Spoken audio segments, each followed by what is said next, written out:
Hello students, in this video I am going to discuss about the single dwelling unit. Now let's start with single dwelling unit. In the last lectures we had studied about some of the basics of wastewater treatment, and there are two basically processes which we are going to study in these lectures. One of them is single dwelling unit and the second one is wastewater treatment in municipal systems.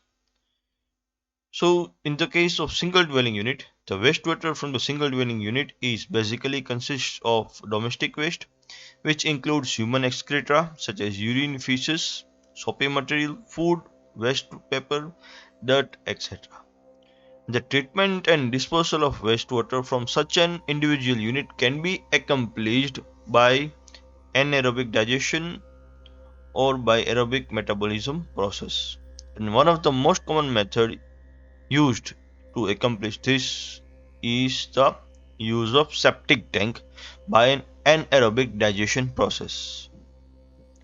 In some cases, the sewage is collected from a locality and taken to a centralized located sewage treatment plants. In the case of septic tank, anaerobic digestion occurs. So septic tank એટલે શું પહેલા? Okay, કોઈ જે નાના ટાઉન્સમાં જે રહેતો એને ખ્યાલ છે, એને ટેન્ક હોય છે પાછળ, જેમાં બધું જે વેસ્ટ જે છે એ આપણે ટ્રાન્સફર કરીએ છીએ, બરાબર? પાઇપલાઇન્સનું જે સેટઅપ્સ જે છે એ આપણે કરીએ છીએ, એ સેપ્ટિક ટેન્ક્સ છે.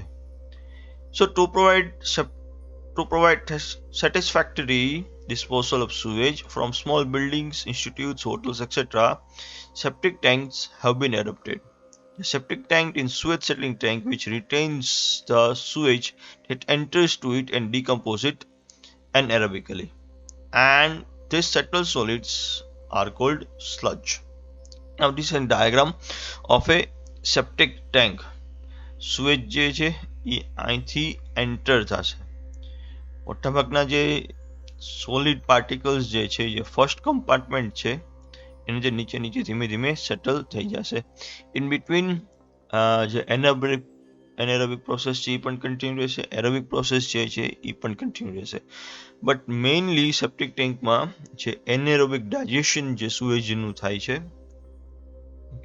એના કારણે જે વોટર જે છે એ ટ્રીટ થવાનું સ્ટાર્ટ થઈ જાય છે.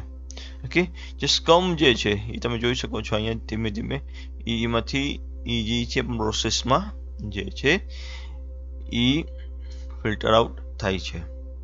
સો અહીંથી વોટર જે છે થોડુંક ફિલ્ટર થઈને આ સેકન્ડ કમ્પાર્ટમેન્ટમાં આવશે, જ્યાં ફર્ધર પ્રોસેસ જે છે એ કેરી આઉટ થશે. અને બાકીનું જે વેસ્ટ વોટર જે છે ફાઇનલી અમુક ટાઈમ પછી ટ્રીટ થઈ જાય છે ટાઈમ પ્રોસેસની અંદર, એ જે છે એ બહાર વહી જશે, જે ડ્રેઇન ફિલ્ડમાં ટ્રાન્સફર થઈ જશે. તો સેપ્ટિક ટેન્કના બે મેજર ફંક્શન્સ છે. ઓકે, એક તો carry out sedimentation of the sludge, and the second part is the anaerobic digestion of the sewage. Okay, એક સ્લજ જે છે એનું સેડિમેન્ટેશન થઈ જાય, જે ઉપરનો પાર્ટ છે એ અહીંયા બાજુમાં આ ટેન્કની અંદર ટ્રાન્સફર થાય, અને સાથે સાથે બીજો પાર્ટ જે છે એ છે complete anaerobic digestion of the જે થાય છે એને માટે છે. હવે એના માટે શું જોઈએ? જે ક્લોઝ ટેન્ક સિસ્ટમ્સ જે છે, અહીં સાઇઝ વેરી કરશે. અમુક જગ્યાએ 8 to 10 ફીટ હોય, 8 to હું એમ કહું કે 12 ફીટ હોય, 10 to 15 ફીટ હોય, ઓર ઇવન 25 to 30 ફીટનો એરિયા હોય. એ ડિપેન્ડ કરશે સાઇઝ ઉપર દરેકની. તો સુએજ જે છે બેઝિકલી એ અહીંથી આ પોઈન્ટ ઉપરથી એન્ટર થઈ જશે, એની જે સોલિડ પાર્ટિકલ્સ જે છે એ ધીમે ધીમે સેટલ થઈ જશે, અને રિમેનિંગ જે વોટર જે છે એ નીચે સોઇલની અંદર એબ્ઝોર્બ થઈ જશે. હવે if the water is collected from the single dwelling, then the water level will be less as most of it will be absorbed. But if from colony, then the water level will be increasing from after few years. The soil capacity of water absorption will reduce and ultimately water level will increase up to inlet. Hence sometimes cleaning is required. So ઘણીવાર એવું થાય ને કે જે tanks હોય જે tanks હોય એ fill થઈ ગયા હોય તો એ ટાઈમે તમારે જે ટેન્ક્સ જે છે એ ક્લીન કરવા પડે. ટાઈમે જે ટાઈમ ઇન્ટરવેલ જે છે તમને લાગે કે એવરી યર કરાવવું પડે કદાચ ક્લીન, તો એ ટાઈમે તમે ક્લિનિંગ જે છે ક્લીન કરાવવું પડે. બરાબર છે. સોઇલ કેપેસિટી જે છે અમુક ટાઈમે એવું કે વધારે એબ્ઝોર્બ નથી કરી શકતો, ત્યારે ધીમે ધીમે વોટર લેવલ જે છે એ ઇન્ક્રીઝ થવા માંડે. ઓકે, તો સેપ્ટિક ટેન્ક જે છે એ અહીંયા સીલ્ડ હોય છે. ઓકે, ખાસ યાદ રાખવાનું છે. સીલ નહીં હોય તો જે બધા ગેસીસ ફોર્મ થશે એ એસ્કેપ થઈ જશે. ઓકે, સો ત્યાં સીલ કરવા માટે જે gases minimum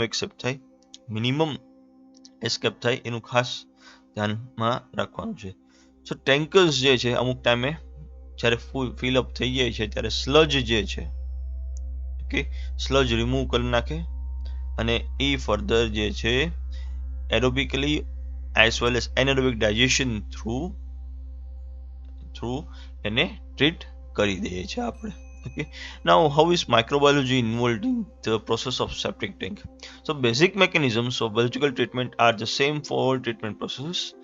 Microorganisms, principally bacteria, metabolize organic material and inorganic ions present in the wastewater during the growth. The anaerobic digestion, which occurs in septic tank, represents an incomplete digestion, and various gases such as methane, hydrogen sulphide, sulphur oxide, dioxide જે છે એ આ પ્રોસેસની અંદર produce થાય છે.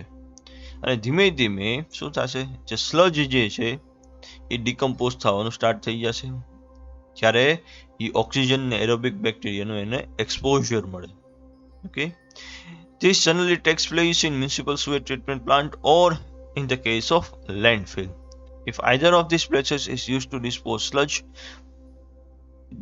to sludge and pumped periodically from septic tanks. So simply જે single dwelling process જે છે, કોઈ નાના હોમ્સ ઘર હોય ત્યાં પોતાની સિસ્ટમ્સ જે છે આખી ટેન્ક્સની જે છે ઊભી કરી હોય છે, જે બધું શું કલેક્ટ કરે, જે ઘરનો સુએજ હોય એ ત્યાં બધું ભેગું થાય, પ્રોસેસની અંદર ત્યાં જ બધું જે છે આ ભેગું થાય. અને ત્યાં એનેરોબિક પ્રોસેસથી બધું એમાં ટ્રીટમેન્ટ પ્રોસેસ સ્ટાર્ટ થાય. મેઇનલી માઇક્રો ઓર્ગેનિઝમ્સ જે છે આમાં ઇન્વોલ્વ હોય છે. એ ટાઈમ પિરિયડની અંદર એ ટ્રીટમેન્ટ થઈ જાય અને વોટર ધીમે ધીમે સોઇલની અંદર જે છે એ એબ્ઝોર્બ થઈ જશે. બટ સોઇલ એક માની લો ઓવર યુઝ આવે તો વોટર લેવલ જે છે ઇન્ક્રીઝ થઈ શકે છે, તો ટાઈમે તમારે ક્લિનિંગ પણ કરાવવું પડે. બટ એક પ્રોસેસનો સૌથી મોટો ડ્રોબેક